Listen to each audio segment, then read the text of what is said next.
Bonjour, du coup j'ai deux questions. Vous nous avez beaucoup parlé de votre consommation d'informations et finalement peu de votre besoin d'informations. Quels sont les besoins que vous identifiez en termes d'informations et quelles sont les informations que vous cherchez en fait? J'avais cette première question et la deuxième question c'est sur le coût de l'information. Parce que finalement un abonnement au Monde c'est toujours plus cher qu'un abonnement à la chaîne Hugo Décrypte par exemple sur YouTube et c'est pas non plus la même information mais le coût d'une information peut jouer je pense surtout sur un public jeune et là on n'a qu'une petite brochette et aussi le modèle économique qu'il y a derrière. Parce que le modèle économique du JT de 20h, je crois que c'est pas le même modèle économique que le JT celui de TF1, c'est pas le même que le modèle économique du JT de France 2. Le modèle économique de BFM, c'est pas le même que celui de France Info. Le modèle économique du journal Le Monde, c'est pas le même que celui de l'UMA par exemple. Donc je pense qu'il y a certains modèles qu'il faut aussi avoir en tête quand on consomme une information. On parlait d'Agi+, je crois que c'est pas le même modèle économique derrière que celui de Brut. Et donc, comment on réfléchit aussi à ça quand on consomme? Qui veut répondre? Il y a d'autres étudiants de l'Université d'Orléans qui sont dans la salle. Si vous voulez répondre, vous êtes les bienvenus, hein, vraiment. Qui veut répondre? David? Oui, je vais commencer une réponse, après je vais passer la main à mes amis palestiniens. Sur la première question qui était sur le besoin d'information, je pense que nos amis palestiniens vont pouvoir mieux répondre que nous, parce qu'eux ils ont un besoin d'information qui est vital, alors que nous, oui, on sait juste se tenir informé. Et va parler de se tenir informé pour les cours, c'est se tenir informé pour sa culture personnelle, voilà ce genre de choses. Mais eux, dans leur cas, c'est un besoin vital d'information. Et là, du coup, je vais passer la parole à mes... Je crois qu'on a besoin de savoir les informations qui est liées à la politique, parce que même la circulation, c'est quelque chose de la politique. Et vous trouvez toujours, il y a des combats, des actions de violence d'occupation israélienne, de colons israéliens. Donc il faut savoir qu'est-ce qui se passe avec nous, même dans les lois israéliennes. Il y en a quelquefois des lois racistes, comme l'année dernière, il y avait une loi raciste qui dit que l'État israélien est un État juif, donc il n'y aura plus de musulmans, il n'a pas besoin de musulmans ni des chrétiens. Donc on suit beaucoup les événements israéliens, les actualités israéliennes, quelquefois, pour savoir c'est quoi l'effet sur nous. Et tu as besoin de quoi? De décryptage de cette information-là, notamment sur cette loi raciste ou de savoir qu'est-ce qui se passe. Des gens qui t'expliquent mieux ou non? Oui, il y en a des personnes qui expliquent. Il y a un journaliste palestinien qui s'appelle Nasser Laham. Il parle toujours des actualités, des nouvelles israéliennes. Il nous explique en antenne. Tu veux répondre à ça, Rima? En fait, la situation chez nous est plus compliquée. Et alors, les informations sont très, très importantes. Si nous, on n'a pas lu les informations pour nous, qui va les lire? Et alors, c'est très, très important. Pour beaucoup des objectifs, un d'entre eux, c'est la circulation, comme Khair a dit. Chaque jour, on a besoin de lire les informations pour connaître si on peut se déplacer entre des kilomètres, pas seulement entre les villes. Alors, c'est très, très important. Et aujourd'hui, on souffre de manque des informations. Pour résoudre ce problème, n'importe quelle personne devient un journaliste sur les réseaux sociaux pour donner assez d'informations, pour couvrir la vérité. Et pour moi, je trouve par exemple une personne normale ou ordinaire plus professionnelle que des journalistes vraiment professionnels. Par exemple, on aime savoir les informations qui sont vraies. On n'intéresse pas, dans ce cas, on n'intéresse pas par les journalistes professionnels, on s'intéresse par les gens qui transforment des vrais messages. Qui sont dans l'action elle-même. Oui. Mais il y a un terme là, journaliste. Bonjour, Yann Chailloux, je suis un utilisateur de Twitter, Facebook, Instagram, YouTube, Telegram, WhatsApp et aussi Snapchat dont vous avez parlé. Mais vous avez le temps de venir nous écouter ce matin, voilà. Merci.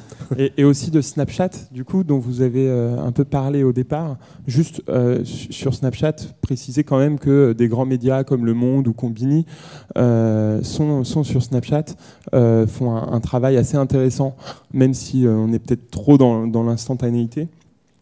Et je crois qu'il faut faire attention quand on parle de Snapchat, de ne pas viser une certaine partie de la population, les jeunes, parce que les rumeurs, elles peuvent aussi circuler par mail. Moi, je me souviens quand j'étais ado, et je crois que ça circule encore, c'est des boucles mail qui circulent avec des rumeurs, parfois du racisme, du sexisme. Donc il faut faire attention à viser Snapchat. Ma question, c'est sur les modèles économiques, finalement, des médias. Parce que Internet, je crois, comme pour les biens culturels, la consommation de biens culturels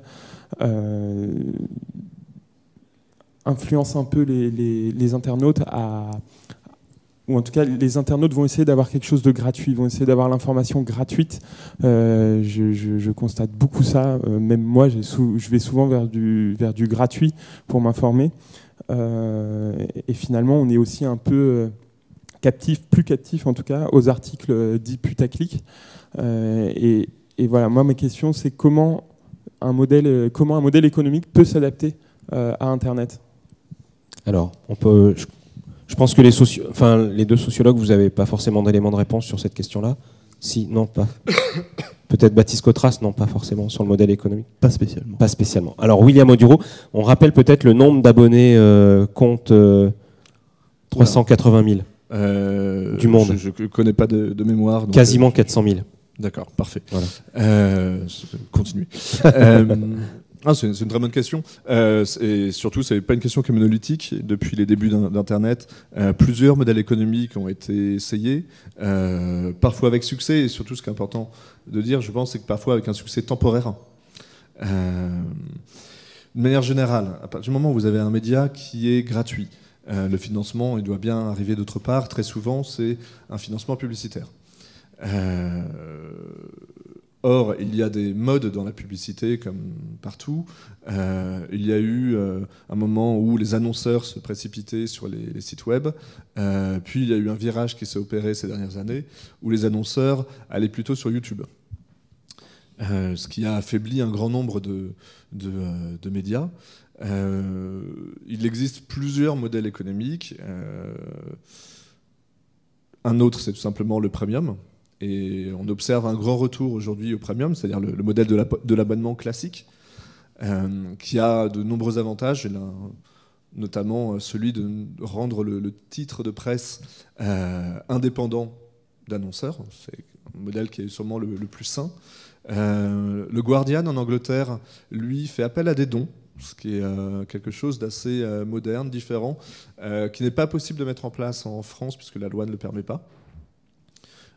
Puis ensuite, vous pouvez aller chercher des revenus via d'autres moyens qui peuvent être... c'est assez marginal, hein, ça peut être la réédition d'articles dans un ouvrage, ça peut être l'organisation d'événements, etc.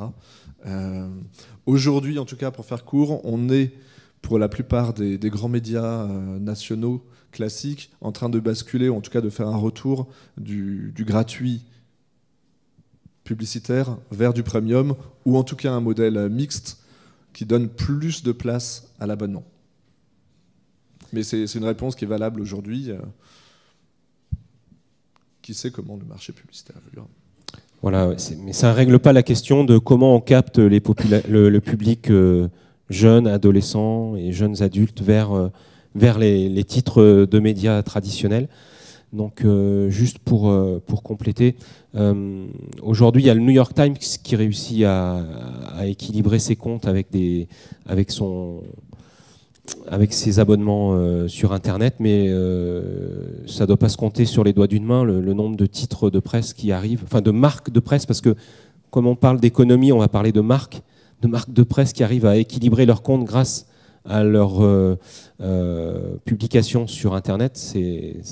C'est pas encore très développé. Il y a pas. Vous avez en tête, je crois qu'ils interviennent lors des 3 jours. Les jours, qui a essayé de se lancer.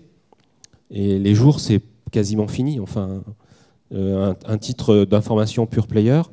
Et voilà, ils n'ont pas réussi à équilibrer, ça s'est arrêté. Un pure player d'information, je crois qu'il n'y a que Mediapart qui arrive à équilibrer ses comptes, il me semble.